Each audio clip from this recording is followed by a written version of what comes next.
If you have played any of the Doom games, you'd probably know a thing or two about Hell being in a different dimension than Earth. Hey, even if you haven't played it, your consciousness would tell you the same thing. But not digressing away from the topic at hand, the universe of Doom has different realms and dimensions. Well, really the same things, but just semantics. And here in this video we will describe in brief all the known dimensions of the franchise. Let's get to them. So once upon a time there was Jekat, the first world in existence. Imagine the Garden of Eden, but if it was ran by an angry god king with immortality issues. This place was ruled by Davut, an immortal being who looked at his mortal citizens and thought, you know what this place needs? Eternal life and fewer funerals. It was a noble goal, eliminate death. So with any being with a god complex and no peer review, Davut built a hyper-intelligent race of machine angels called the Makers to solve death. This went about as well as you might imagine. The Makers, who had the combined IQ of every Silicon Valley startup and none of the empathy, did find the secret to immortality, but then decided, actually, maybe no one should have this, especially not the guy who built us. So they pulled the ultimate backstab. They sealed Davut and his world from the multiverse. So imagine if you have ever made a group chat, allowed others to also be admins as well, and then got banned from it for no apparent reason. Well, maybe that's just me, but that's the same thing. Naturally, Davut responded with the maturity of a cosmic toddler. He turned Jekat, that dimension he was in, into Hell. And so Hell in Doom isn't just any other fiery underworld. So picture rivers of lava, gothic meat architecture, floating islands made of hatred and bad vibes, and enough mutilated corpses to make H.R. Geiger's sketchbook look tame. Also levitating rocks. Why? Cause Hell doesn't care about gravity. In Hell, Newton gets punched in the face every day before breakfast. Despite all this chaos, Hell still knows how to do R&D. Across every Doom game, Hell's demons are increasingly cybernetic. They've apparently been stealing technology from Earth, UAC facilities, or Amazon Prime shipments, whatever works, and jamming it into their flesh like some satanic Radio Shack. So now we've got the Cyber Demon, the Spider Mastermind, and of course the Icon of Sin.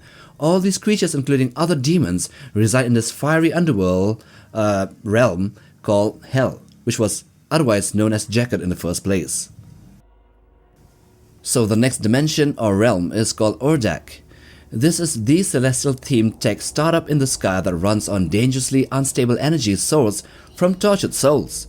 It looks angelic, pristine spires, floating platforms, sterile white halls that scream mandatory dress code, and glowing makers that float like ethereal CEOs. But don't be fooled, this isn't divine grace, it's just really advanced technology with a superiority complex and a clean user interface. The Makers, Ordac's not-so-humble residents, are revered across the cosmos as gods, mostly because they fly, glow, and speak in holier-than-thou PowerPoint presentations. But under that shiny exterior, they're flawed machines on life support. See, the Makers were built by Davut to crack the code of immortality, but then they backstabbed him, and then they kinda took it on their own to rule the universe, or maybe, manipulate others to worship them instead. As for Orbac itself, that realm, it is anchored outside conventional reality at a sub-quantum level, meaning it exists in that weird corner of the multiverse where physics checks out, but only on Tuesdays. It's above Hell, not morally, but dimensionally.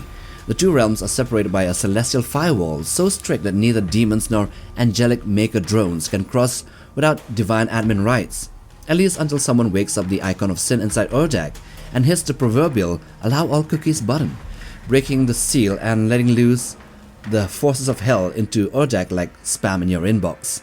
Orbac was really created by Davut for the Makers, but according to the revised fan fiction lore written by the Makers themselves, it was the Father who created Orbac, along with the key real estate like the Luminarium, the home of the engines of creation.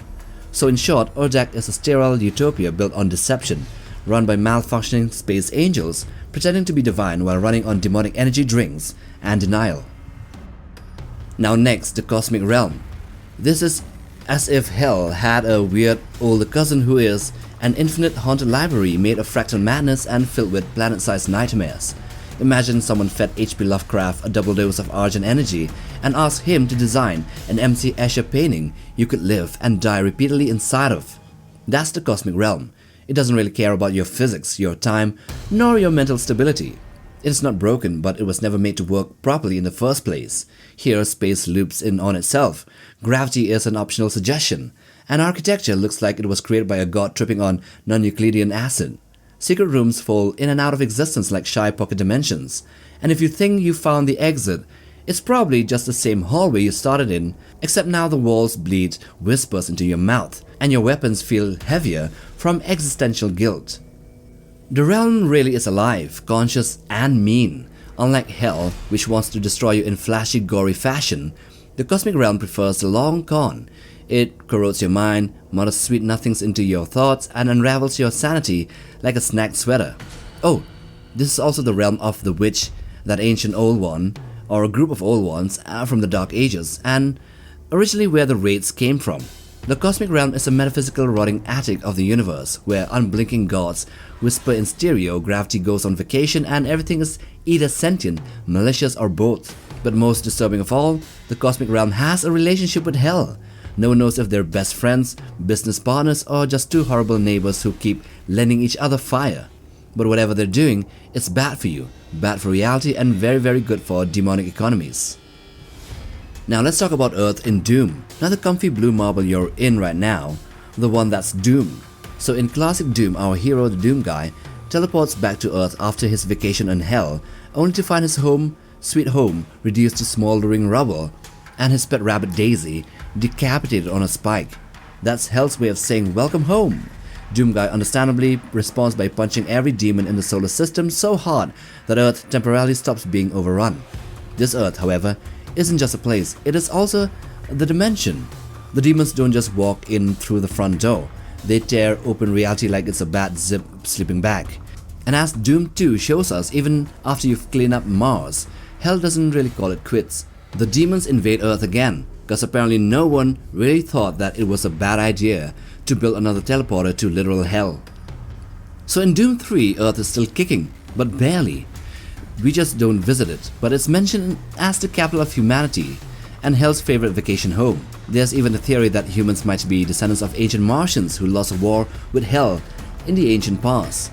Meanwhile, other ID games like Wolfenstein, Youngblood, and Quake Arena casually confirms alternate Earths exist, suggesting there's a whole multiverse of demon-ravaged, corporate-run, gun-worshipping Earths out there, basically the same planet just with different levels of, let's say, symphonies of destruction. Yeah, you heard that right, a Megadeth pun.